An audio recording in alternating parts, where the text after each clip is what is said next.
And as always, I'm joined by the lovely, the smart, and my mentor, Betsy Cunningham. Today, we have a really good episode talking about very important things that honestly we have the impact to hopefully foster change on. One being the Palestinian genocide over back east. And then we've also got a short little time about the Umpqua transit. But in that time, I'm going to go through and introduce everybody. Again, top to bottom, left to right. John, would you like to introduce yourself to everybody at home? Yeah, I'm John Hunter. I'm president of Community Rights Douglas County. Awesome. Julian, you're next.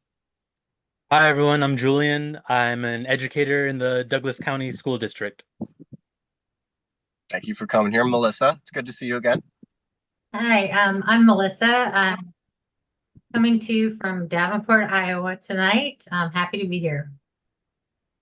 And Zach, buddy, how are you doing today? When are we going to start that book club, by the way? No, good point. It's been a rough time with the parks problem last few weeks, taking up some time. I'm Zach. I'm an historian in training, going to be at the U of O in the fall, and I'm affiliated with Community Rights Douglas County, as well as the Institute for Social Ecology in Vermont. Happy to be here. Well, thanks everybody for coming on. Betsy, you didn't introduce yourself. Come on. Yeah, I'm Betsy Cunningham, and today I went out and talked to people who are living outside and try to organize them and get them to think about the success of the Grants Pass case. That's just one of the things I do for fun in my retirement. So thanks everybody for showing up. Is John going to introduce our guest? Yes. Yes, I like on Thursday, August the 28th at 6 o'clock at the Ford Room at the Roseburg Library, we're going to be hosting a presentation. Let's talk about Palestine, and it's going to be presented by our guest here, Julian Gomez. So I will turn it over to him to get a little discussion about his presentation and maybe a little discussion about the whole situation there. So go ahead, Julian. All right. I appreciate you, John. Thank you for the introduction. I'm going to share my screen. You guys can let me know if you guys see the presentation. Yes. On screen. Okay, awesome. Great. Everyone, if you're watching this, I feel like you have some idea about the genocide that's going on. And this is just a Palestine 101 talk. That's how I kind of thought of it. This is a rough draft. I'm looking for criticism. This is an open floor. If you see something that looks off-putting, you want to disagree with anything, I would love anyone interrupt me while I'm talking. Definitely a preface. I am not affiliated with anybody. I don't represent anyone. I'm not being paid to talk about this. And I'm just coming at this as a US citizen who's paying taxes towards this. And we can all see how it's being silenced right now in almost all forms of media, left and right. So to start, in the live presentation in front of live people, I'd play a little game. If you can point to it on a map, that'd be a really good start. So this is where we'd show up, kind of right here on this flat map of the world. Zoomed in, you can see it's surrounded by really ancient civilizations, Egypt, Turkey, every one of those you can date back lots of years. You can see it's a very fertile region surrounded by very, very ancient countries. Some historic documents on Palestine that are very easy to find. The first one I have here is a map that Germany made in 1869. I've got a French poster from 1998 encouraging travel towards Palestine. And finally, the National Geographic map of Palestine, 1947. You can see places like Gaza, Jerusalem. This is just a common knowledge map that the world knew was Palestine. A couple of mentionables about timelines here. One of the first examples that we've seen of Palestine would be in Egyptian hieroglyphics with an area called Peliset, which referred to a neighboring people or land. We have that 1880 BC approximately. Uh, Other historical documents, if we're using the Bible as a document for history, the Philistines are mentioned, which we associate with Palestinians today. Another great mentionable, the Greek historian Herodotus, not sure if I'm pronouncing it correctly, so-called the father of time, mentioned the place Syria, Palestina in his book, The Histories, 5 BC. We have the Roman Emperor Hadrian renaming a area of the land Judea, Syria, Palestina. And finally, we have Shakespeare mentioning Palestine in his play Othello. In Act 4, Scene 3, Amelia says, there's a lady, oh, sorry. There's a lady in Venice that would walk barefoot to Palestine for a touch of his nether lip. Spicy little quote, but we can at least see Palestine is just a normal thing to mention throughout these times.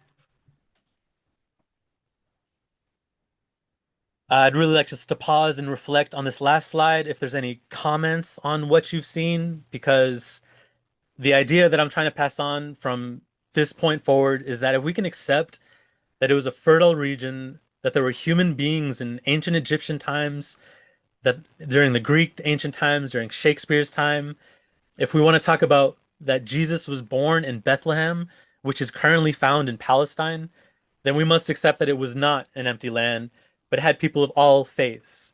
There's the Bedouin, the Druze, the Samaritans, various people made made their homes in Palestine. It's a very important site of pilgrimage for Jews, Christians, and Muslims alike. So, are there any comments from the crowd about what we've seen so far? Can we at least move forward with this idea that there were people there for as long as history's been there?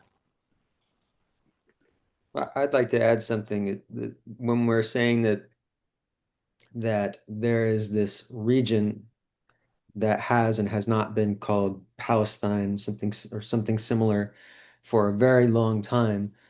It does not necessarily mean that the same groups of people have lived in that region continuously, generation after generation. Not necessarily. But what's important in my understanding of Palestinian history is that Palestine is a region where many, many different peoples have traveled to and from, settled in, left. It has been a site of pilgrimage, and because of that, it's been a site of rich cultural, social, political diversity for thousands of years. So beyond any claims to like who's there first, who's there longest, what's important is that people have been living there. It has been a site of great cultural exchange for as as long as documented history has been penned, to my understanding. Thank you for that, Zach. Yeah, I would love for that point to be brought up. I don't want any of my slides or information to be passed off as like they deserve the land. My point here, just on these first slides, are there have been people living in this area, just Jews, Christians, Muslims. They're all exchanging. There are wars, there are battles. I still have more slides. I mean, we can talk about the vast history of the Crusades and all of this, but there are still cities and trade and people that lived in this land. I think that's my idea, not who was there first. It just wasn't an empty land. That's the point I'm desperately trying to make. And Julian, I Yeah. think one thing that strikes me is that when you talk about it being mentioned in like Egyptian hieroglyphs, that like predates monolithic religion, right? So before Judaism and Christianity and Islam. So there were people there before religion. And so I don't know, that just strikes me that um, the land obviously um, started out without religion, and that was something that was applied to it later. And I don't know, that just struck me that it's been around for a long time without religion. That's to me, that's an incredibly significant point. Someone please correct me if I'm wrong, but using the Bible as a reference for history, that the Bible, I can give some credit to the Bible that they do refer to the Canaanites that preceded all of them as well. So it could be Canaanites, it could be Peliset. I'm not sure how to pronounce it, but can anyone, confirm or deny that stuff that the Canaanites are an ancient people from that land that were mentioned in the Bible as well. So Yeah. I think it is really relevant that it the evidence shows people's being in that land, being a neighboring place of Egypt. Mhm. Yeah, it's not that there are societies that are living there prior to an advent of religion. They're religious groups, they're um, tribes and whole civilizations of people. And yeah, in the Bible, it's not just Canaanites. You've got groups like Jebusites, and uh, there are several others that are listed up, forgetting off the top of my head. But Canaanites are just one among several groups that are very clearly noted multiple times in scripture. I mean, I touch on this later in the presentation that it's a fertile land. It's right next to the Mediterranean Sea. It's fed by the Jordan River as well. Um, it's just a land that people would want to live on. It's yeah. All right, well, I'll move on from this if anyone has any, unless anyone has any other comments. Okay. So that was the break, calming plant calmly discuss, because hopefully we have people showing up to this that have contradicting opinions that want to argue, because we don't want an echo chamber here. We need people who don't know about this, that have heard different things, and that want to contradict the information that I'm presenting. So I appreciate your comments. I find what I'm saying is relevant. Um, I'll just keep going unless there's any comments.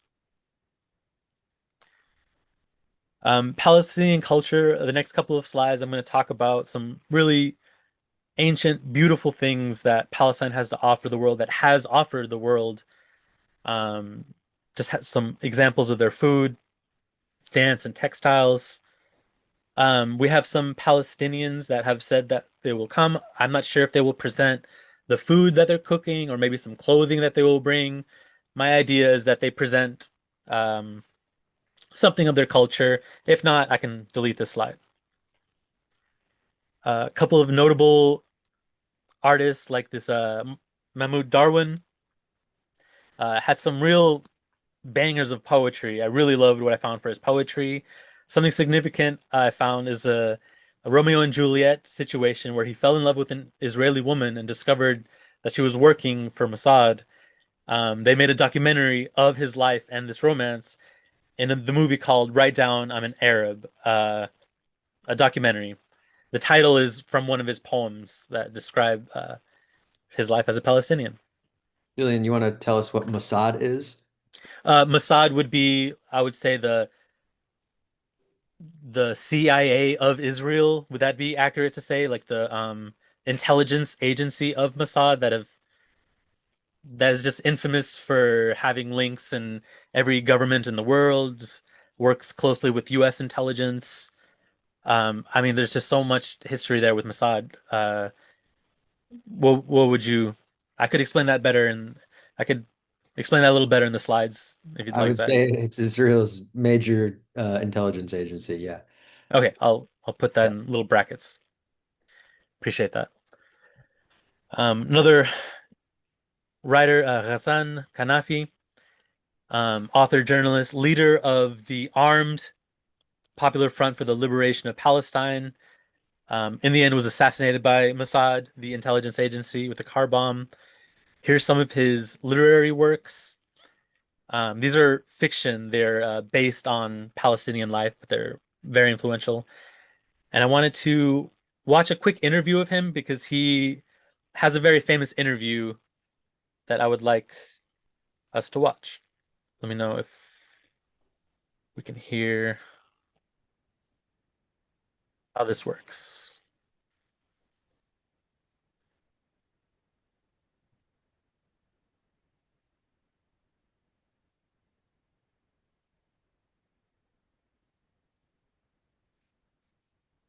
Are y'all seeing the YouTube video?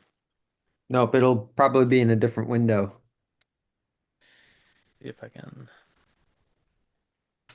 get that share screen.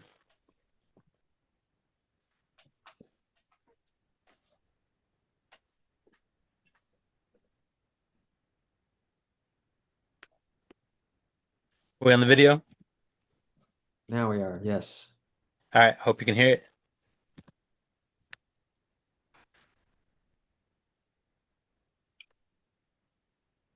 No audio here. You don't have an audio?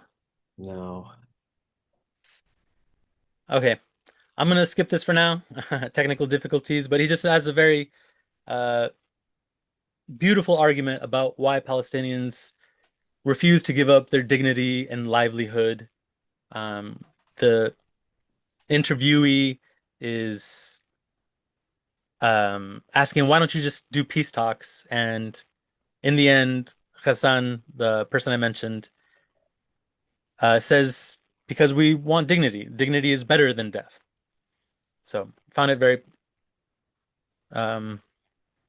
relevant to our conversation. Back to the PowerPoint. Can you see the PowerPoint?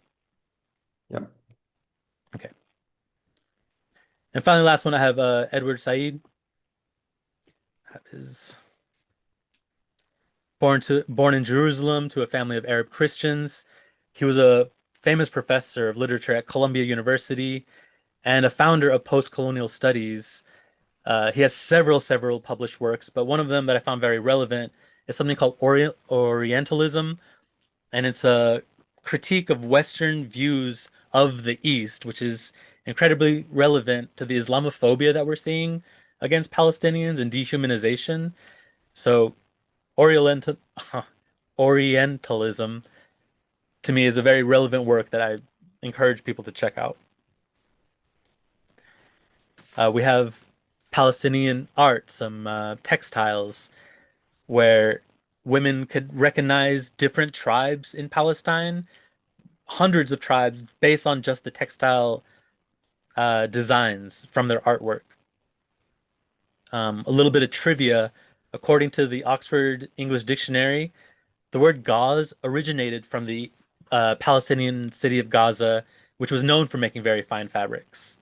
So, kind of a cool little trivia to throw out when you're getting random talking points.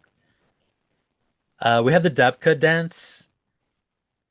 It says it originates from when people from that area would put mud on their homes, and to solidify it, they would dance on top of the mud with the community members.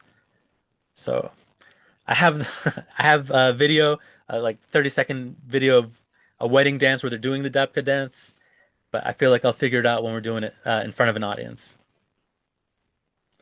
A couple of songs I really want to recommend everyone check out. Dami Falestini will be one of the songs that you hear very often in Palestinian resistance movements. It's really high pitched, really good for the Dabka dance. The Feiruz song, she's a Lebanese artist that talks about Palestinians returning to Jerusalem. Le Trio Jubran is a very famous group of brothers from Palestine that have beautiful acoustic music. MC Abdul is a 16-year-old Palestinian boy who went viral for his rap. He's still producing stuff. He's getting in contact with really major artists. And finally, Macklemore. I hope some people recognize him at least. He started singing Hind's Hall, which is a reference to when Columbia students held an encampment and they took over a building and they renamed a building Hind's Hall. And Hind was a little Palestinian girl that was murdered by the Israeli Defense Forces her story is very tragic, but the story is centered around the Columbia students that are standing up to the genocide. I encourage everyone, check these out. Just some things to appreciate Palestinian culture. Good. Palestinian olives, when we hear talk about Palestinian olive oil, one of the original olive oil producers, they're a very powerful symbol to the resistance and connection to the land, the people that have been tending this land in all of the ancient texts that we mentioned earlier. It dates back thousands of years with Canaanites, among the first to develop the techniques for extracting oil. And Palestinians depend on olives for a significant agricultural export.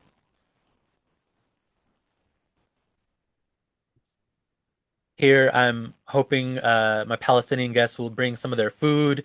I might change some of these pictures where they present the national dish and talk a little bit about what they cooked and what it represents to them. Here, we have a little break, discuss anything that they felt was beautiful, what they liked, they enjoyed, found any comments so far.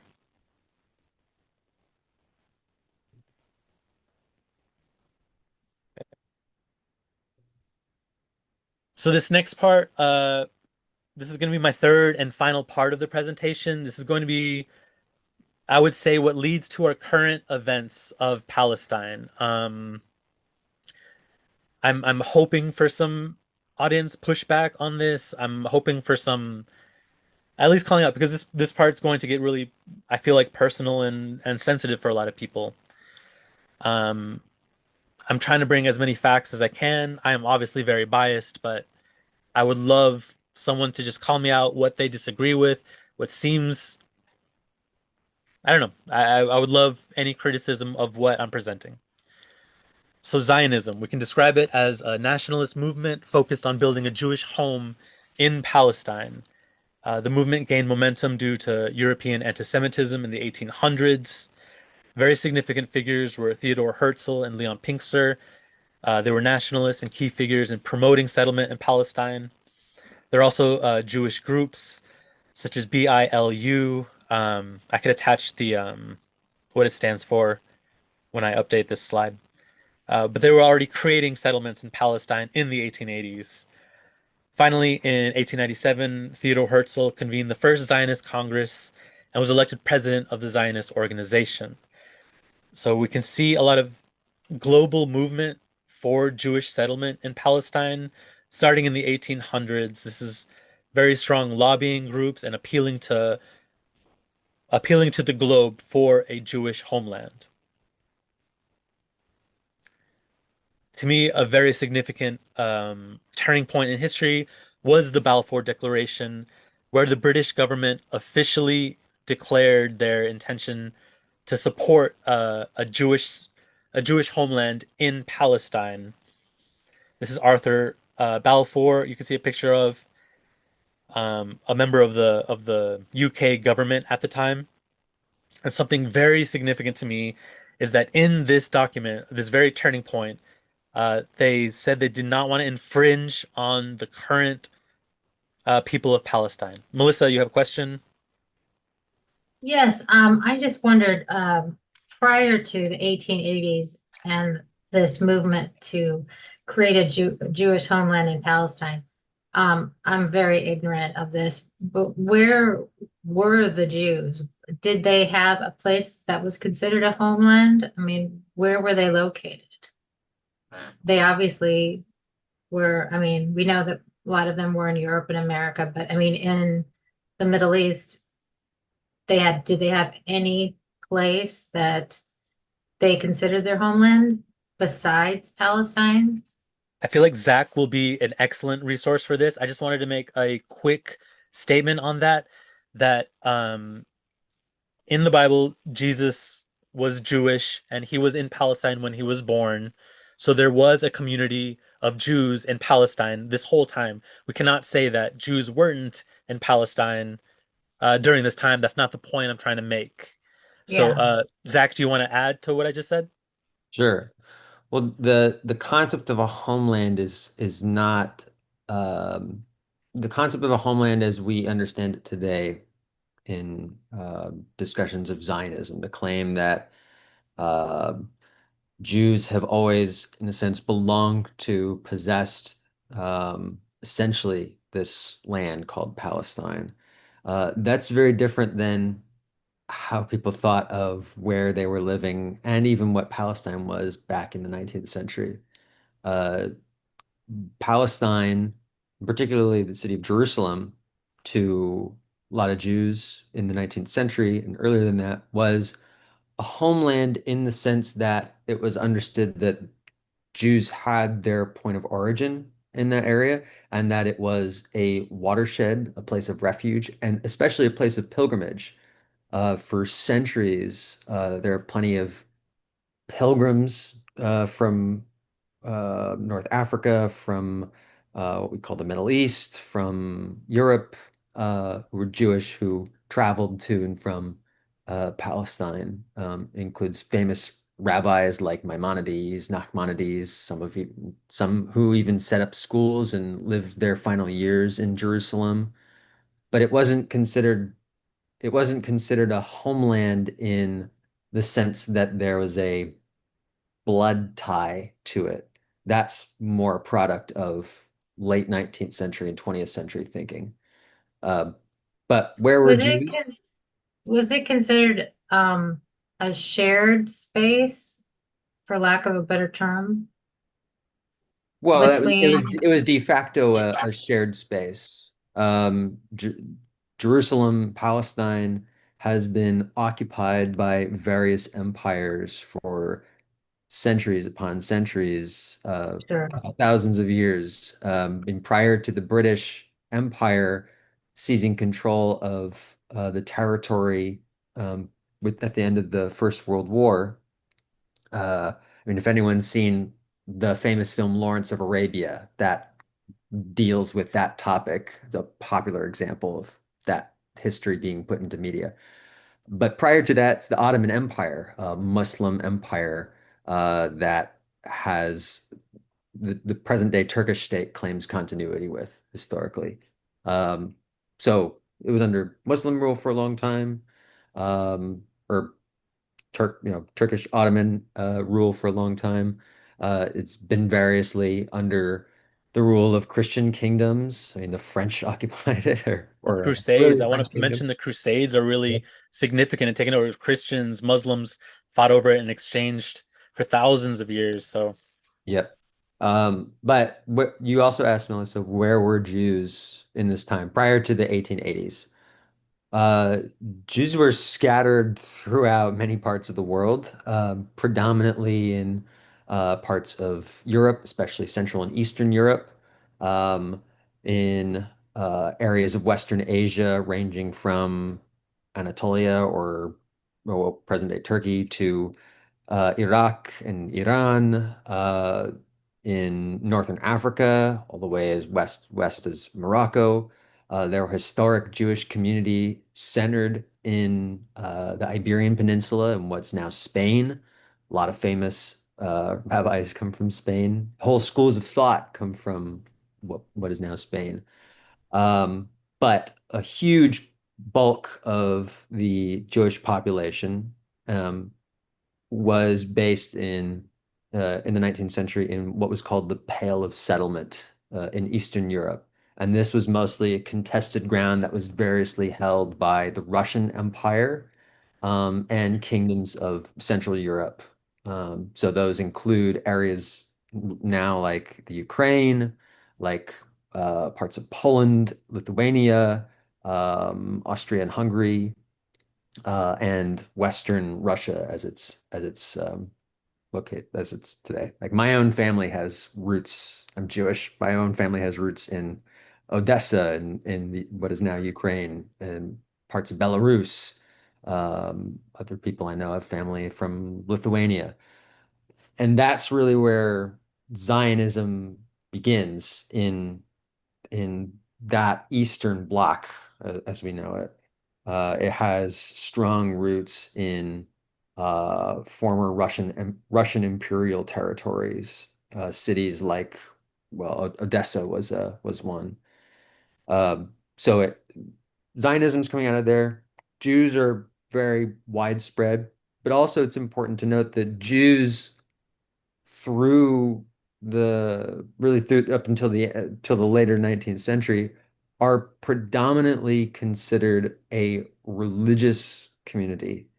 They're not um, they're not considered a nation in the classic sense. They're not considered I mean, generally, they're not even really considered an ethnic group in the classic sense. There are certainly ethnic sections of the Jewish population. There are Ashkenazi or Eastern European Jews, Central European Jews. There are Sephardic Jews who are mostly in North Africa and what is now Spain. Various other pockets. There are many different kinds of Jewish language, Jewish culture, not so different from Muslims or Christians in that regard. It was a religious community. The idea that Jews were a group bound very specifically by blood to be uh, constitutive of a nation, that's the product of mid to late 19th century thinking, really. And that's what informs what becomes Zionism. Thank you for that question. I mean, if there's something unclear about my presentation, I would love feedback on that. I'm covering millennia of history. Obviously, there might not be things that are very clear in what I present. So thank you for that question. I have a little timeline here, um, summarizing where we're at. In the 1800s, we have increasing Jewish immigration. At the end, 1897, the first Congress convened. After lots of lobbying and global movement, we have the Balfour Declaration, and then finally the British Mandate after World War One. So if you can see from 1897 to 1922, about 30 years of effort, we have very significant influence on an imperialist nation, the UK. Um, about 15 years later, 14 years later, 1936, we have the first Arab rebellion against displacement and British rule. Now, this is framed a lot as an anti-Semitic uh, attack, but this is very clearly displacement and British occupation, um, protesting displacement not based on religion, but just based on imperialism. Finally, in 1947, we have the partition plan that sought to divide Palestine into two different states. This was strongly opposed. When Israel finally declares independence in 1948, starts the first civil war, which Israel wins with the backing of the British army, the strongest of the world at the time. Well, somebody correct me if I'm wrong about that. But in the end, with the support of Western governments, Israel wins that war, gains a lot of land, and forces 750,000 Palestinians from their homes. The majority of these people are were in the Gaza Strip, which are now besieged in the Gaza Strip. These were the refugees from this war. 1948, this disaster of a war is referred to as the Nakba, also the catastrophe, which is a little significant to what we're seeing, the atrocities that we're seeing today. Nakba and the catastrophe. Quick map of 1947, where there are Palestinians living here, and then increasing Jewish settlement is shown in gray. And you can see the West Bank, where Jerusalem's at, is starting to get broken up into, well, the Palestinian land is getting surrounded by Jewish settlement. I have the next map here, which focuses primarily on the West Bank, which is not ruled by Hamas. You can see the green area over here, if you can see my mouse, Palestinian land. Then finally, the areas surrounding the first one is under joint control.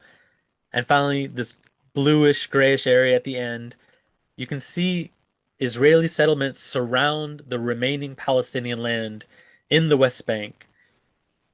To make things worse, we have daily, not weekly, but daily reports of illegal Israeli settlements continuing being supported by the Israeli military, where Israeli citizens will walk into a Palestinian's home, claim it as their own, or disturbing their flocks, or cutting down their trees' livelihood, uh, just outright killing them with the support of the Israeli military. None of these crimes are prosecuted. I have a video here that I would love to show of a very viral Israeli settler that is in the Palestinian's yard. They're filming him with his cell phone, and he says, "If I don't steal your home, somebody else is going to steal it." Um, I mean, it would be funny if it wasn't atrocious and a continuously happening event in Palestine, in the West Bank, which is just the most unfair thing of it all, I would say. Every single day they're forced through checkpoints. Israel controls the imports and exports and the water of all Palestinians, which they have shut off in Gaza. So we can only imagine what 2 years under siege without water is like. And a phrase of the resistance that I find very pertinent is the Nakba never ended. The catastrophe never ended. Israelis have not faced any consequences for continuing expansion into Palestinian land and Palestinian murder. I picked up a couple images, but the images that we're seeing today pale in comparison to the horrible things. Um, the news every day, we see a new level of, evil and horror being not held accountable. So, Melissa, comment, question? I was just gonna say, I know that just within the last couple days, Israel announced new West Bank settlements that will essentially cut the West Bank in half into two sections, so it won't be contiguous or whatever. And I think these are thousands of new settlements, so that's just within the last couple of days has been announced. I mean, there are tens of thousands of European and American settlers that come into Israel looking to push into Palestinian land. So it's a continuous thing that it's constantly pushing thing and a constantly expanding thing. So when we talk about Palestinian resistance, we have to be really aware of what they're fighting against. So we have to be aware of that this is happening. Why is there a resistance in the first place? How long has this been going on? There's a lot of questions to that. So thank you, Melissa. Okay. So we have all this information. I give you the most basic run through of Palestine that barely scratches the surface of the culture, of the history, and the current events. But what do we do from here with this information? I strongly suggest researching the BDS movement. This is modeled after anti-apartheid organizing in South Africa. BDS stands for boycott, divestment, and sanctions. Yeah, I know. I'm gonna get that up. That's it next time. Kevin, are you saying something or are you just off mute? All right. Got pictures here. When you see things like boycott Israel, ignorance is a choice, there are several companies. This is a very, very tiny fractional list of major companies that are profiting directly from the genocide of Palestinian people. You can see really major ones. I don't know if anyone's seen this in the last 2 years, but Starbucks, McDonald's, and Disney were one of the three biggest attempts to boycott to kind of bring attention to the Palestinian cause. Are there any surprising companies on here? Are there any? I don't know exactly how each one of these companies profits directly, but BDS has extensive websites and information about these companies, about what they do. There's a lot of free apps on your phone that you can download and you can scan to see which products on your shelves uh, pro profit from the genocide. Melissa, yes? Sorry to keep butting in. No, no, I love your along these, question. I love um, interaction. This is what I'm going for. I was just going to point out that Arkansas passed an anti-boycott law that that government contractors have to certify that they are not boycotting uh, Israel or Israeli controlled territories. That was enacted in 2017. I think there may be other states that followed suit, but we all need to boycott Arkansas. That's true. I mean, just very recently, Trump rolled out, or at least mentioned, a nationwide boycott ban on Israel, and he got a lot of pushback on it. This was very recent, in the last few months. John, go ahead. Is there any way that we can make some copies of this to have them, available at the presentation? Yeah, I can definitely print out some flyers of some like commonly Okay. boycotted Okay, things, yeah. maybe a little quick description of it, and definitely yeah. the BDS website on it so people can research it themselves. Good. This Yeah. is, I mean, this is just like a tiny attack because money speaks greatly. I feel like people don't talk about South Africa apartheid enough, which was ended due to economic boycotts and finally global movements. So there is hope in major movements and major racist apartheid movements being dismantled just through economics and our money. Just it's an awareness thing and kind of a privilege and convenience thing because I mean, you're gonna how am I gonna tell, let's say Douglas County, McDonald's isn't a great place. Like maybe Walmart isn't a great place to shop. Like this is a really difficult conversation we need to be having. Go ahead, Betsy. Yeah, I was in, until you mentioned South Africa, I'm old enough and was actually involved in the anti-apartheid movement in the United States. You're absolutely right. Economic boycott, we need to understand that needs to be every single movement, and capitalists think that they're immune, but the part of the problem is you look at these multinational, investment, vehicles that own both Lowe's and Home Depot, for example, right? So, but I still think, it's where you work, how you make your money. Your labor is the only thing you really have, your life and what you give away for it. And the things you buy, those are really and being part of the political process, no matter how, stinky it is. But thank you for bringing this up because I think this is, people have to start to learn why is it relevant for us not to shop McDonald's here, and various issues, right? Some of these corporations could, you can find lots of causes, social change issues that would apply here. So I think it's great. Thank you, Betsy. And especially mentioning McDonald's, where they have a policy that Israeli soldiers get to eat for free. That's just a McDonald's policy. So wouldn't it be nice if company can just say, hey, we are against the genocide of Palestinian people. You could see artists like Bob Dylan and Macklemore, several others coming out and speaking in support of Palestinian people, seeing their art skyrocket to the top. So, I mean, being anti-genocide is profitable, I guess is the point I'm trying to make here. I don't know. It's really an education thing for getting people to learn about these companies. Well, and one of the big thing of what helped, I think, South African apartheid is musicians. Rod Stewart was one of my favorite musicians at the time. And then I was really pissed I had to boycott him because he was going to appear, but he never appeared again. I mean, the reality is that the pressure and even the social pressure of political correctness among that crowd of people, I think had a significant impact in pushing that forward. So Yeah, stars, there musicians, there was that whole Sun City movement, Ain't Gonna Play Sun City. Um, with South Africa. So yeah, that's important. Our artists' involvement is really critical, I think, in any social movement, especially a social justice movement.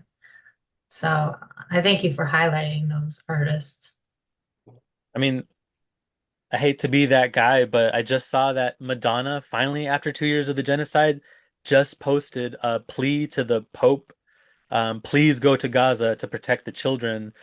Madonna has had strong Israeli ties. People have asked her not to perform in Israel, and she has anyway. Um, but I mean, she is a very popular artist that has finally spoken out. So I mean, the tide is turning, but it would just be nice to see more artists and more people speak out against it. So I appreciate your feedback, y'all. This is one of my last slides. I promise I'm almost done. Another thing we can do is we need to get more political. We need to speak to what's happening in our Congo, which is so clear of how many laws have been attempted to pass that are pro-Israel, that are punishing pro-Palestinian movements. Mhm. We need to pressure our politicians to not take foreign lobbying money. APAC, to my surprise, which stands for the American Israel Public Affairs Committee, is one of the largest or the largest lobbying group for our Congress. If you can look at this chart here, the number of our politicians, the blue dots are the ones that APAC backed and they won. 126 million, almost 127 million dollars was spent just in the 23-24 election alone. The power behind APAC in our government is incredibly significant, and people need to know more about it. We just had Ron Wyden come in for his town hall talking all his trash about Republicans. Oh, they're ridiculous. I can't believe all the things they're doing. One thing I forgot to yell at him is he's voting right alongside with Republicans to continue arming the Israeli military with giant bombs and things that are just shredding children apart. Um, so I kind of ruined the surprise. In our senators, Ron Wyden has received well over, this is in 2024 alone. No, I mean, the total up to 2024, he's received over $1 million from the pro-Israel lobby. So this is where everybody boos in the audience and throws eggs at the computer screen because nobody likes Ron Wyden here. But one glorious moment for Oregon is that we have Jeff Merkley, who has received $0 from AIPAC and is actually really pro-Palestinian. So we have beautiful people in our Congress that are Oregon representative. Small win there.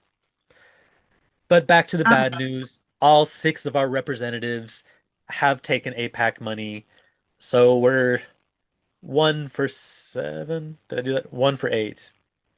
Somebody say something. I think that that's really important because I was completely ignorant of Ron Wyden taking that APEC money. Like I just didn't think that was true.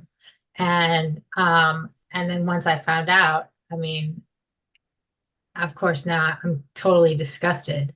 But I I was just in total denial.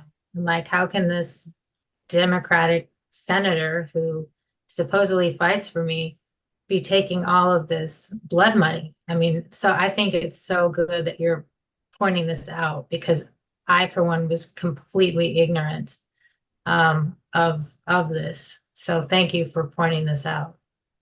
Thank you for your feedback. But I mean, our ignorance is intentional when we can see how many of our government is how much of our government is purchased by Israeli interest and how much of our media is pro-Israeli. So I mean I was incredibly ignorant before October 7th and decided to start doing research on this. So yeah, John. I want to point out some, I don't know if it's irony, but Cliff Benz has taken the least amount, and Janelle Bynum, that is a huge chunk of money. Oh I my don't know if God. I don't know if you want unsolicited advice as part of the solution here, is you might want to look to Democratic local to county parties And I'm not saying it would be an easy win, but they do pass resolutions, and those resolutions, can direct to contact the state Democratic Party. They cannot control an elected official, right? The party does not, regardless of what people fantasize about, but they can have some influence and, ask them not to take money from APAC and not, to continue to support that. And even, and even if it doesn't, end up in the long run winning, I think it's an important discussion to have. And people who are, even if they're not current, practicing Jews, they have heritage that are in the Democratic Party and even here locally. And so it would be an interesting discussion. But I think that even making a presentation to the Democratic Party here and others might be helpful to start moving this discussion, because I think there is a lot of people fed up with the amount of any kind of special interest money that these elected officials are taking. It doesn't matter for what it's about. And it's also foreign interference in our elections. I mean, it doesn't matter where it's coming from. It's foreign interference. It's an outside nation interfering in our elections. And we don't want Russia doing it. So we shouldn't want Israel to do it either. I think it needs to be clarified that, let's take Ron Wyden, for example. Ron Wyden's opinion and his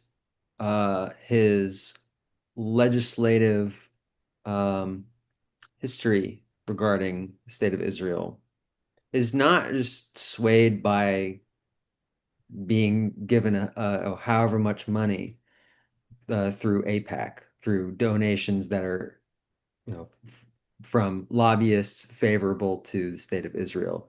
Ron Wyden would take that position regardless of how much money he's receiving.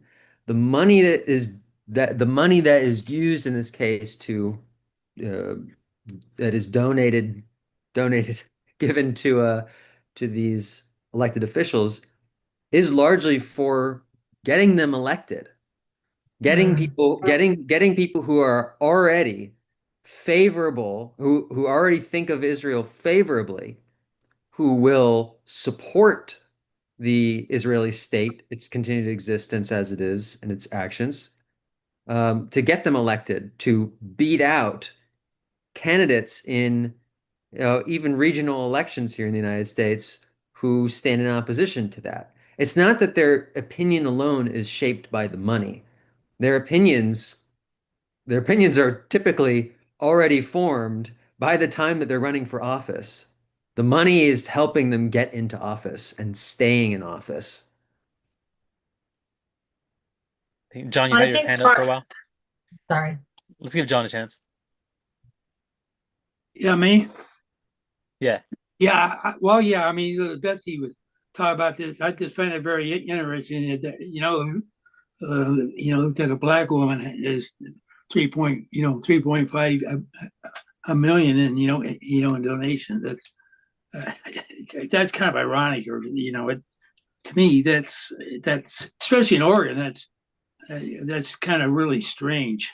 I don't know, what her ties there are and everything, whether it's the industrial base that she's representing or what. But Well, we have to remember that Israel has been influencing our, politicians from the president down for decades at this point. Like people find it just, well, of course we support Israel because ABC, that's all I've heard, and we have to be aware of what we've been fed. I mean, my presentation kind of incorporates a lot of us as a society and what we've accepted for so long, this intentional ignorance of the subject and how purchased our government is at this point. So, I mean, this is not just a one person thing. This is why are all of our politicians so easy to accept this and not question it? Melissa, go ahead. Yeah, I was just gonna say, I'm back here in Iowa where I was born and raised. And during the 1980s, my formative years, we had a big farming crisis. Lots of small farms went under and were foreclosed on, and there was huge anti-Semitic backlash against big banks. Like I grew up with rampant anti-Semitism in my junior high, and so like my parents raised me that you're gonna stand up and defend Jewish people, just like I was 14 when we went to Washington, D.C. to march against apartheid. So for a lot of us, um, you know, growing up in that time when there was so much anti-Semitism, my parents raised me to defend Jewish people, to defend Israel. And um, it really wasn't until Netanyahu that I took a good look at Israel and obviously the apartheid that was happening there. One thing I wanted to ask, Julian, is this your final screen Yeah, I or just had slide? this. Yeah, that was basically my final point. The final I point I wanted to make was we needed to uplift Palestinian voices. I appreciate all of you guys hearing me out and your really constructive yeah. feedback. That we can't stop talking about this. We're hitting such a critical moment in our nation, and the conversation needs to morph into how Palestinian lives are tied really, really intricately with our own. Yeah, Melissa. I just wanted to add that maybe, and this is a big maybe, you would want to have a slide on the history of the two-state solution, in particular, Itzhak Rabin, um, and the Oslo Accords, and how he was murdered because he believed in a two-state solution. A lot of people don't know that history. I was living in LA in 1995 when he was murdered, and obviously it has a huge Jewish community. So I remember that event very well. But he, through the Oslo, and I'm not saying the Oslo Accords were perfect by any stretch of the imagination, but he publicly, I believe, stated that he supported a two-state solution, and he was murdered by a right-wing Israeli extremist.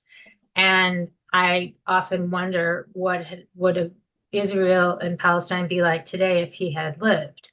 And I recently heard someone talking about who benefited most from Rabin's death, and they said it was Benjamin Netanyahu.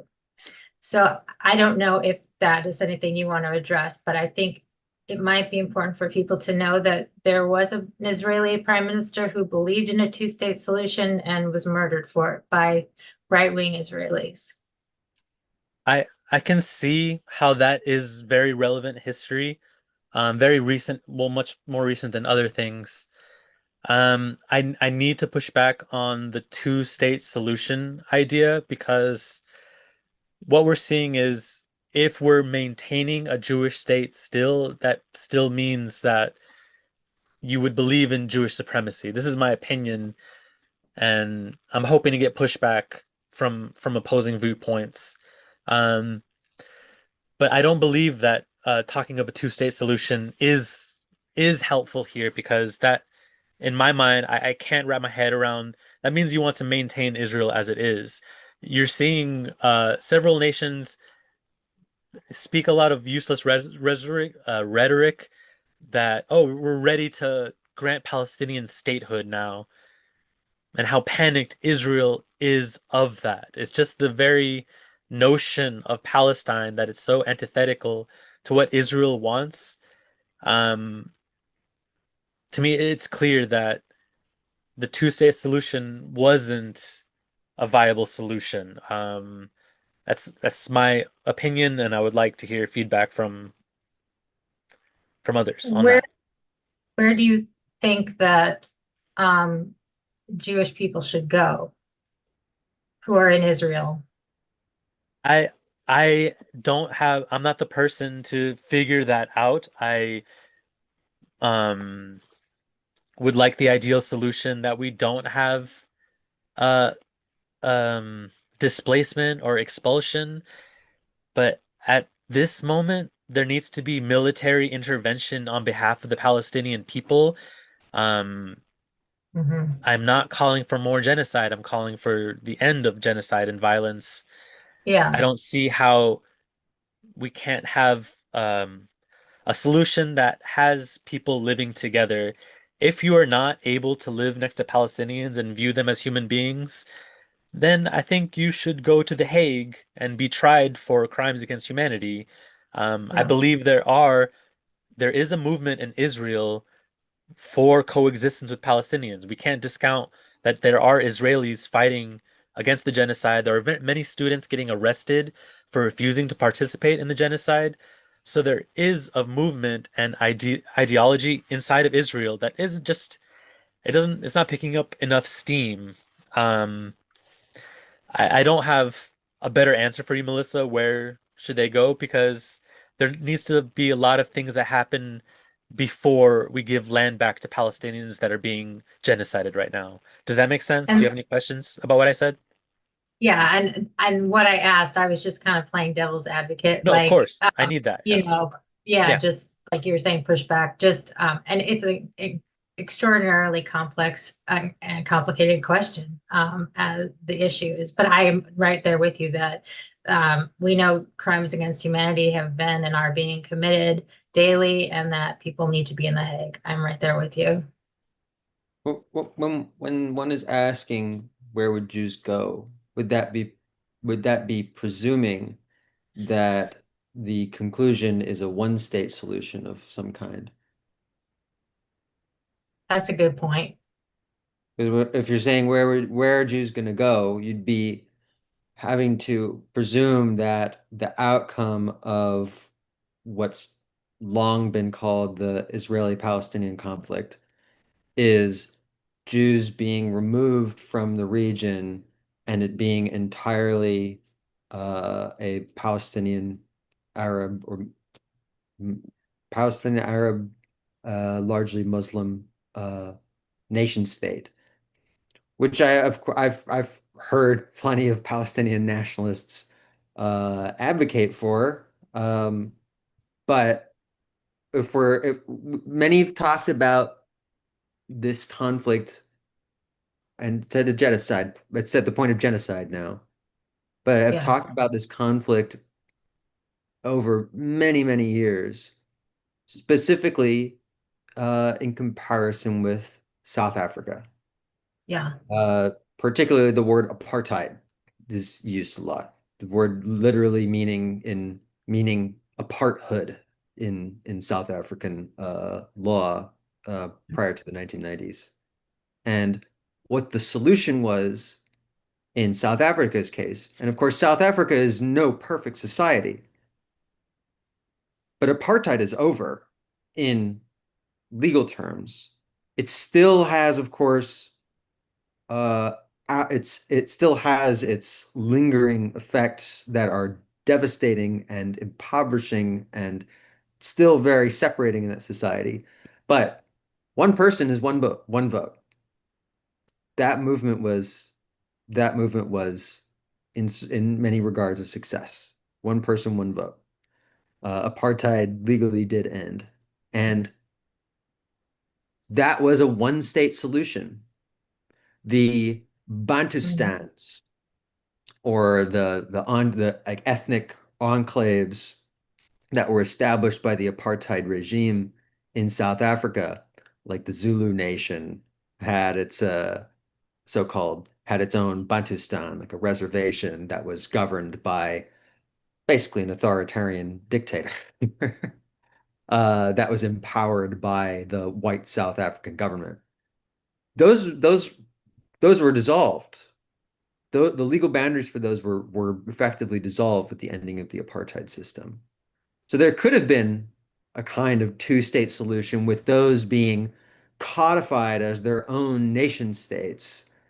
But what that two-state solution would effectively have done would be to legalize, even in the eyes of international law, a horribly unequal relationship and entirely segregated societies. And that would be the case with the two-state solution presently. Now, there are plenty of debates that can be had about practically what is possible right now. But my own fear, my own opinion, is that a two-state solution in the long term does codify existing disparity between Israelis and Palestinians. And I think it should be also made clear that it's when we're saying, you know, Jews have the right to live in Palestine or Jews should be expelled from Palestine. We're not talking about Israelis when we're doing that. And these are not just Jews, these are Israelis. It's not a Jewish nation that so they call it that, a Jewish state.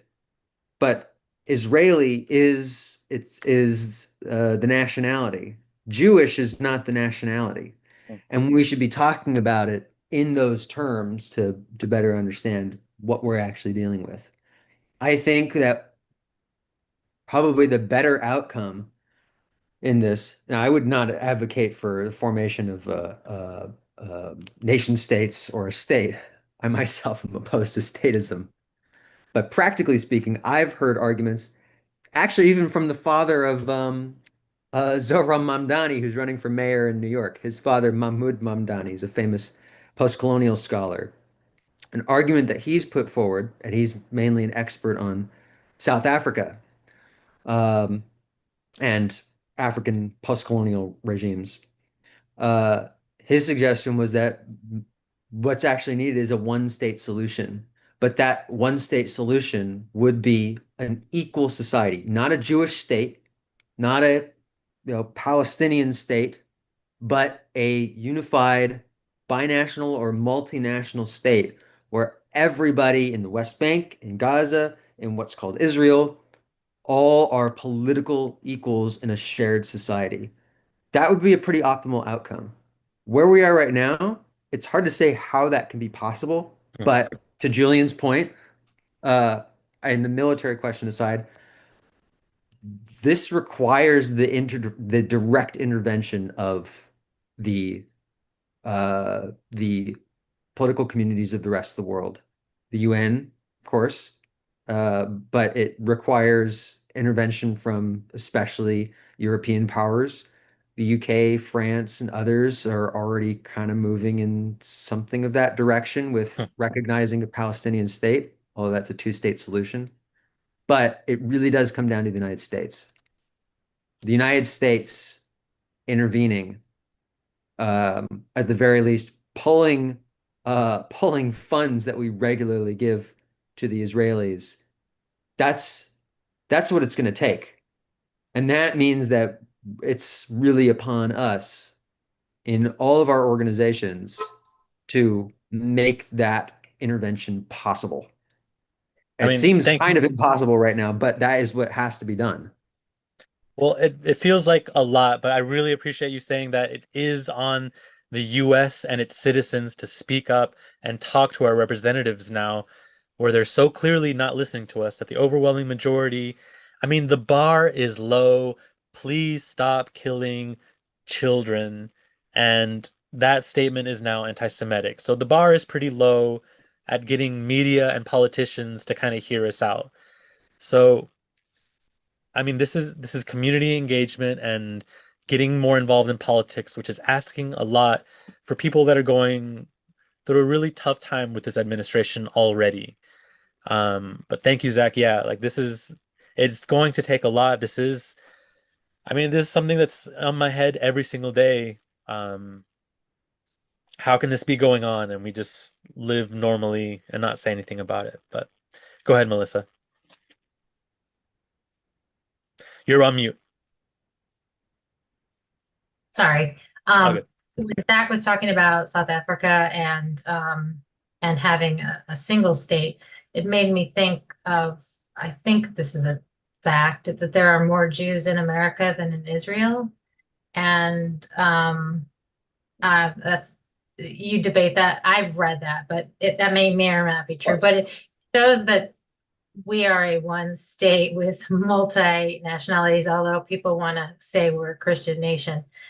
We know our own constitution does not say that, but anyway, that just popped into my head.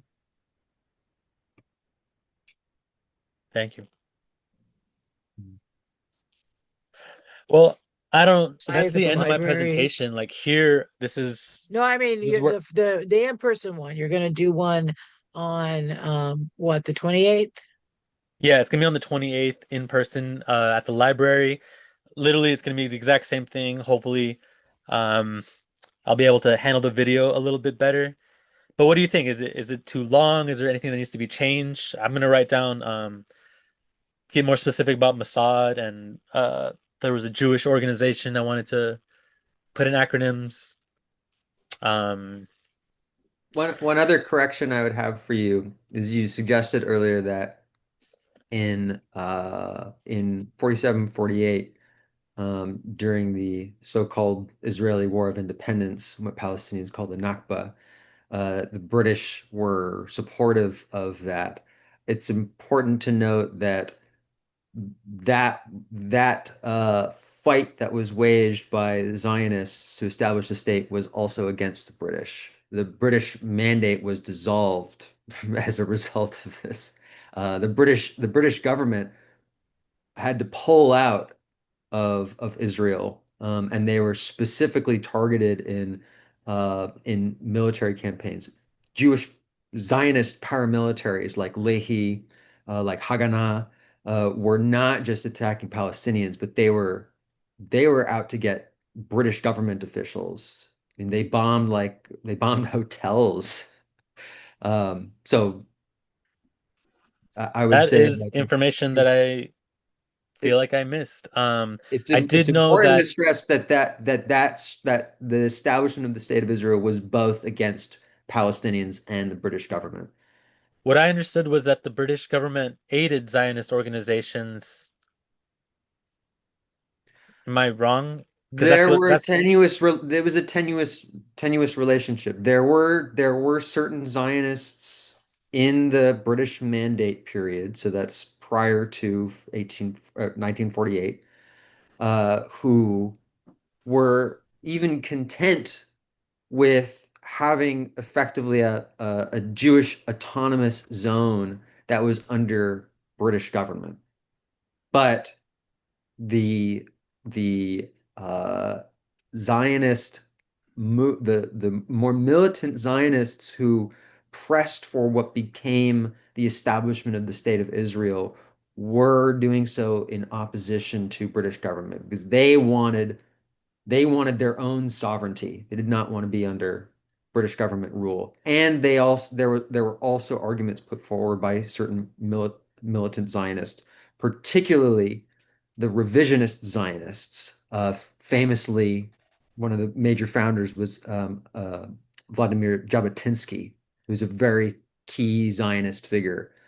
Um, his his movement really didn't just contribute majorly to the foundation of the state of Israel, but also that movement is where the historically dominant uh, fascistic parties like Likud, which is Benjamin Netanyahu's party, that's the movement that it came out of. There is a direct continuity between the revisionist Zionists and Likud of today.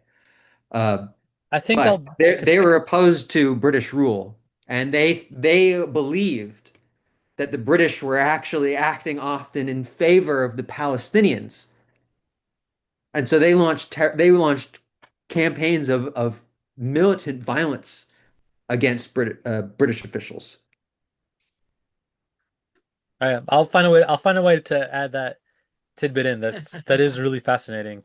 I'm worried about making this too dense because I am covering a Yeah. ton of stuff in a short amount of time. But I think I could fit that in where they're just seeking independence even from Britain Well, Zach is a historian, in training, for as sure. he says, right? So he's going to dig into those weeds, and and it's a really valid Mhm. um, illustration of how complicated history is, how complicated politics are. And we also often have public policies that are based on just this very superficial, view that we've been told. And maybe that's a product of our public school systems. But I think that, I think you made the point that we have to organize, and it really is up to us. I think that's kind of the common thread that I see me involved in politically going forward is that we do have to try to help folks appreciate how they really do have a role in changing public policy. Whether, it's a harder voice for us to change public policy in Palestinian, but vote time, for politicians is the best time to do it. Unfortunately, Wyden is not up for reelection, but Val Hoyle is, and all those people in the House, because all of them are elected every 2 years. So it's a good time to put some political pressure and I would community, love that. I would input. love a statement of anything. Just please, can you at least make genocide the bar Right, low that you don't support it? right, Something. right. Yeah. But And I there, think, you can have that, that universal guilt that a lot of liberals have to really go to that side of it, right? If I there's mean, no other, this isn't an easy task. We're taking on like the right. biggest problem in the world. So Yeah, well, yeah. we do have some existing ways that are potentially achievable in Oregon to, at the very least, send a big message that could have a good ripple effect. One of the things that we have in our toolkit is Oregon famously pioneered a system to democratically remove senators from office. So petitioning, getting, uh, following through on that could be a way to um, push people like Wyden out of office, as well as state senators who maybe are favoring the Israeli occupation and genocide of the Palestinians. But also, I would say more importantly, on a local level, uh, taken like a city council, and this could apply to anywhere in Southern Oregon or beyond. You could do it in Roseburg, could do it in Sutherland, could do it in Winston. A city council can issue proclamations, just Yep. statements, endorsements by a city council. We've done that for supporting the safety of LGBTQIA members of our community.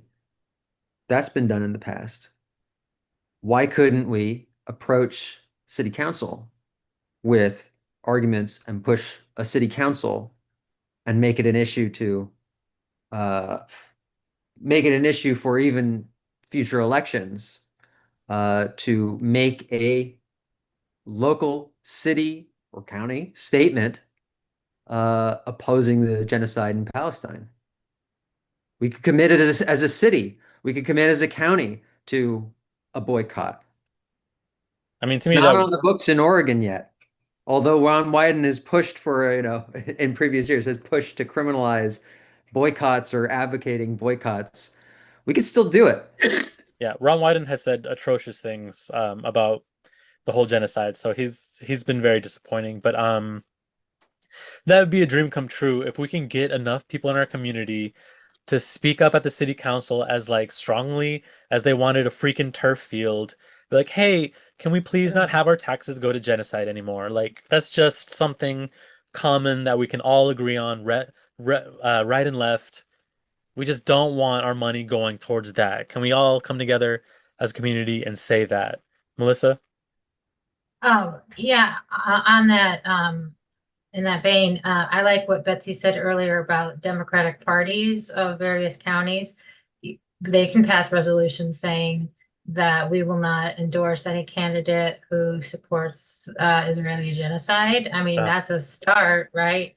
And then, that's Julian, I apologize if I missed this. Are you going to talk about the current situation in Palestine, or is this more just the background? no, I'm not going to discuss the current situation because it's just It sounds kind of lame, but I just don't feel like I can like handle that. It's a lot. That's not My lame. That's my understandable. I mean, my intention is there is so much ignorance and Islamophobia on this subject when I've tried to reach out to people about this that it's just Yeah, an ignorance thing. And I'm not saying that to be insulting. I'm just saying, oh, there's just some common things that you can find in your library that can be countered with typical Zionist talking points. So my intention is to kind of build like tip of the iceberg. Hey, can we all come together and say Palestinians are human and that they shouldn't be slaughtered mercilessly and called animals? That is literally the bar I'm trying to reach these days, which has been very difficult in the last couple of years. Um, I don't see what like if you don't already know that something atrocious is happening, yeah, I don't see how you'll find your way in the library on Thursday. Does that make sense? Like you already yeah, have to have an idea that something's happening and I'd like to know more. But if you don't know that there are millions of people being starved, then I don't think I'll be seeing you on Thursday. Does that make yeah, sense?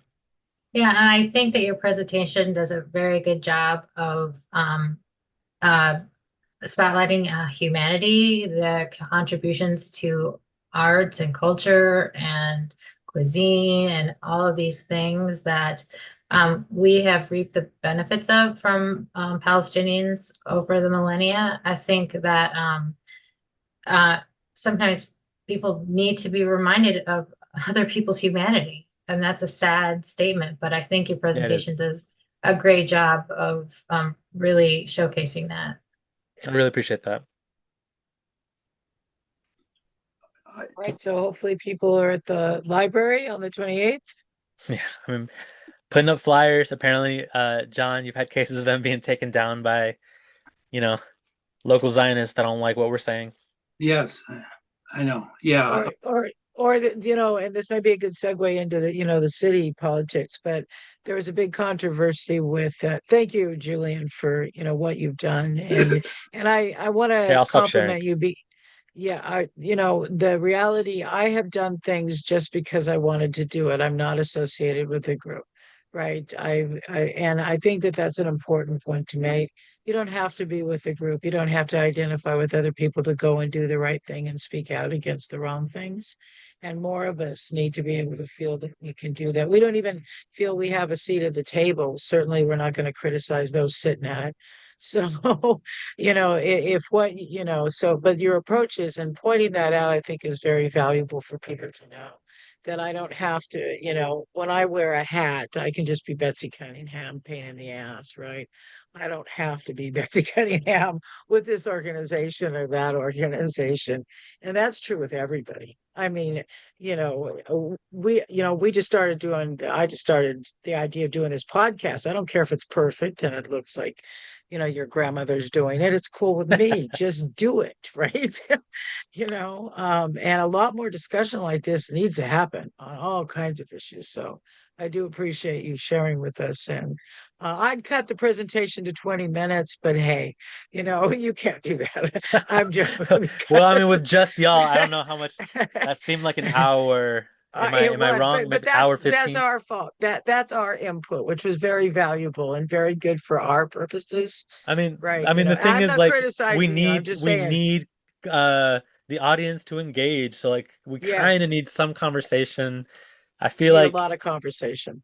an hour, You're I'll right. do my best to kind of like regulate, be like, all right, like we can only touch this. I mean, talk about this for so long. I don't know. I'll do my best to Well, You won't have the me people, interjecting. people, No, but no, Zach, people like actually the parts about there's a lot of parts that I need you to interject in because I don't feel like I talk as eloquently as you do about the history of it. Like I touch certain sections of it, but it's so complex and there's just so much time covered that I actually kind of need you to like kind of throw some extra facts whenever you can. Well, as so. fans of SOPP know from me previously, I have a tendency to go on for a long time if I get going. I'll try Well, to I'll do my best to Hey, regulate myself and you, so we'll just keep it civil. um, I think the people involved in SOPP are kind of that kind of people, and we we just we're interested in stuff. So, I mean, it's actually, you probably won't have as much engagement in your in-person presentation. And I really have, I've tried to keep myself shut up. So, and I do thank you. Uh, but it's a really kind of a great segue in that back to that circle of what we're going to talk about. The city of Roseburg. So, just briefly, my pet peeve for the week is if you know downtown Roseburg, between on Rose Street between Lane and Cass. So if you know where the Grand Apartments or where the Democratic Party office is, the building it's in, that's Cass, and it's Rose. It's on the corner of Cass and Rose. Well, there's a city parking lot catty corner to it, and it had a planter. Okay, there's a brick planter all the way that is on that parallels part of Cass, but almost all of Rose. And there was 10 years ago, a group of people tried to do permaculture here. And in all of the city parks and stuff. Well, the city allowed them to put garden in that strip, and the people in the Grand, which is a income housing, actually were the ones who grew the food and benefited from it. And so, unbeknownst to city councilors and even the person who's the chair of the Parks Commission, that little strip is a park for some reason, or designated, I guess, under the parks, may have been and public works, but there was no public discussion about it. And there's a fig tree that was producing figs, so it had been there, a good number of years, um, it was gone. I see the city workers out there pulling everything, literally everything out there. The drip watering system that the residents and people in the community helped put in, everything is gone. Even the tenants who lived there and lived at the Grand and were working on the garden and benefited from it. The story I heard was that she's got grapes the day before and was going to go get more grapes, and she saw them tearing all the stuff out.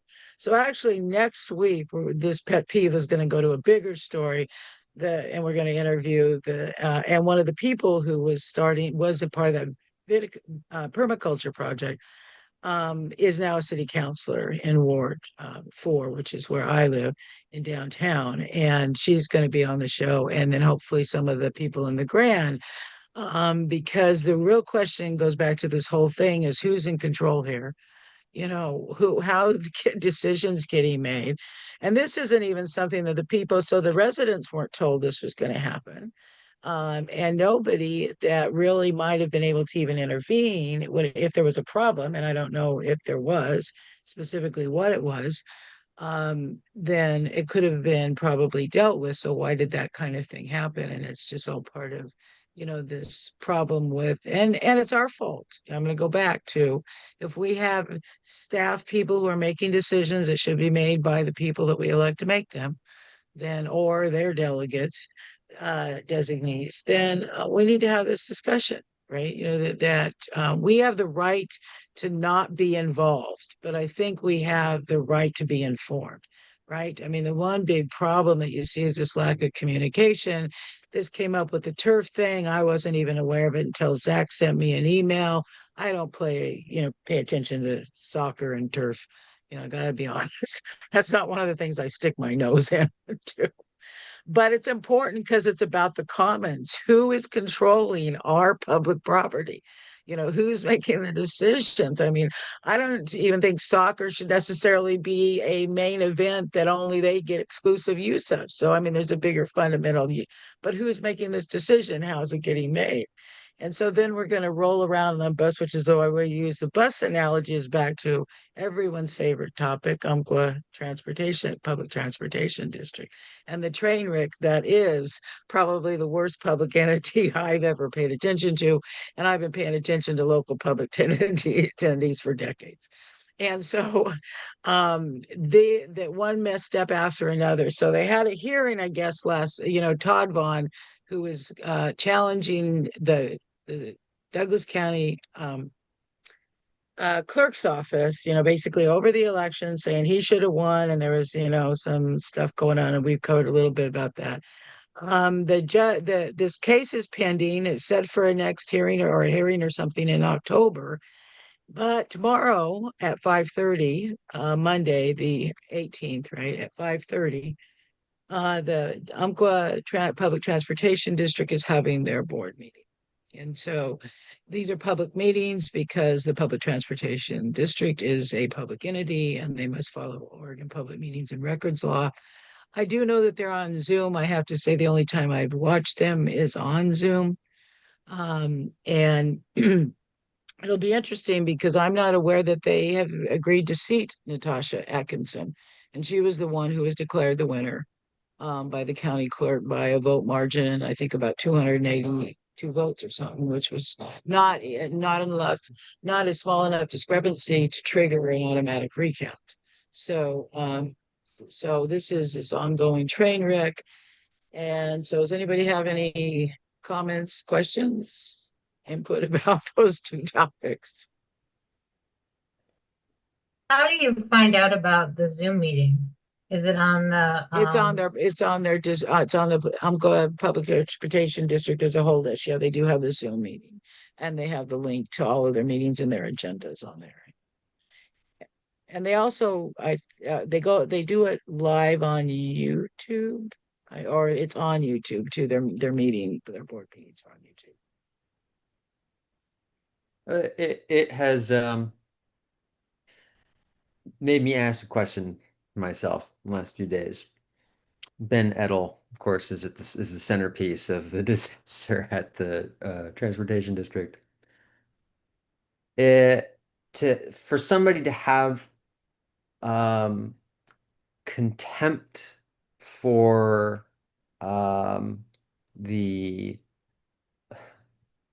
public in that way, to deny the voting residents of the city, county, their elected officials, whom they have fairly elected, to deny them that is not just disrespectful to the people of this community, but it also denies the people of this community the right to have officials of their own choosing. That's the argument that is really being made. That people should not have their choice of officials. We should have the right to assert our individual personal preference.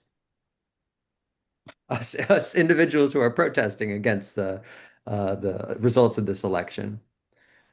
It's made me ask myself, what does it really take then for our communities to say at the end of the day, we're not going to tolerate this? And by saying we're not going to tolerate this, I mean not just we're going to show up to a meeting and say, we don't like this and we want this to stop, because people like Ben Edel are under no obligations to actually listen to what the public says. He's not an elected official. What does it take for us to run somebody like that out of town? Should they really be welcome in this community? If somebody is coming from out of town, to my understanding, he lives in Tualatin, who has no real connection to this community, comes into this community and says, you don't have a right to elected officials, why is that person welcome at all? Why are we even willing to say, we'll play nice? I don't think that that's grounds for playing nice. I think we just need to tell this guy to leave. That's what I want to say to every single Zionist I come across.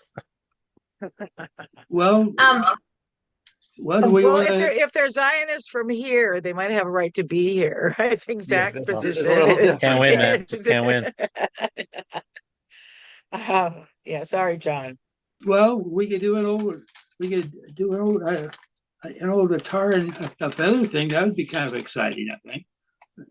I mean, I was thinking about that earlier today. Like in the American Revolution, very famously, groups like the Sons of Liberty in Boston, Massachusetts, burned down burned down official buildings. They burned down the homes of royalists. They tarred and feathered people who were favorable to the rule of the monarchy. And here now we're saying, we're going to be nice. We're not going to tar and feather anybody, of course. We're not going to do that. But should we just show up and say, you're not welcome here? Or should we take steps to really make a statement that if you're going to do this in our community and you're not even a part of this community, you're not welcome in our community? Melissa, I'll call on you in a second, but it's an interesting question. One, I'm going to tell you a story. My dad was a CIO union organizer as a packing shed worker.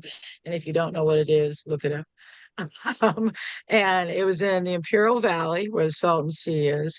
And my dad was almost tarred and feathered. So my dad used to say he loved Okies because if it wasn't for the Okies camping near the Colorado River, he would have been tarred and feathered. And it was because they were there when the agricultural growers and the sheriffs took my dad down there. They wouldn't do it in front of these Okies. So the tar and feathering is not that old in our history, right? Mm. Um, but anyway, I think there could be the more civil tar and feathering kind of approach, Zach, Melissa. Um, I I kind of talked with this about this with John a little bit online, but the Secretary of State has apparently opened an investigation into the election. And John, at the time when I posted it, you were like kind of like thumbs down, like that wasn't a good thing. And I still, is it because of something about the county clerk? Was that what you were No, no, I I you just was don't want Portland involved? I was just reflecting upon the irony of the whole situation. We have three people that got their positions by being originally, appointed. One is the county clerk, and Todd Vaughn was the incumbent because he was appointed to his position. And now this Ben Edo guy, he's also appointed to his position. So it's just in the only one that's been has since that has been elected is is Loomis. So it to me it's just an ironic, crazy situation where these people all got in the position they are because none of them were originally elected. They were all they were all appointed. Kind of political favors. Yeah. I mean, Dan Loomis, I won't go into that. We don't have time to go into the story of Dan Loomis and how he got there. No, but you don't want me to go on. Yeah. I'll just say there were two people who were in the clerk's office, highly skilled, and he had no experience, and he got the job. So let me just leave it at that. So it is kind of ironic that he's now being sued for, on our side, at least me, people were a little concerned about Loomis, not doing the job well for political reasons, right? But this is, he's actually done the right thing, it appears. And I haven't had any problems since he's been elected. So anyway. So anything else? I want to talk anything else about this, or want to bring up anything else that's exciting about, living in Douglas County this week? Well, I'll just mention that this presentation on the 28th is not going to be on Zoom, but I think it's going to be recorded. There's a couple people that said they're going to record it, so hopefully it will be available afterwards. So. Anything else? Yeah, I had This is unrelated. There is another free documentary showing Wednesday night at the library at 6 p.m.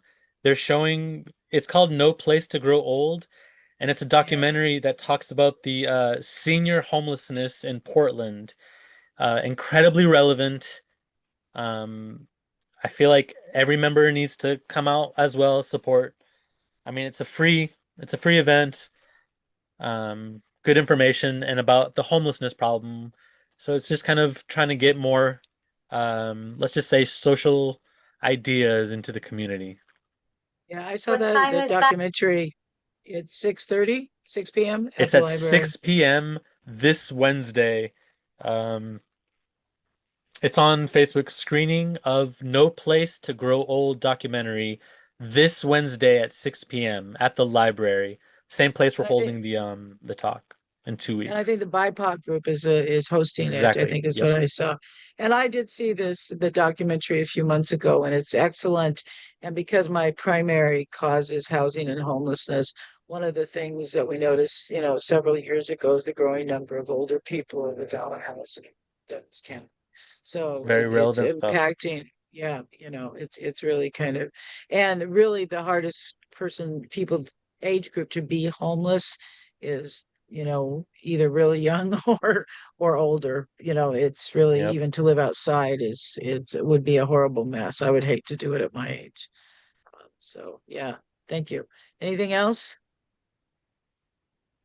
All right, thanks for being here. I really do appreciate the information, because I learned some things about Palestine and the history of Palestine, and I hope other people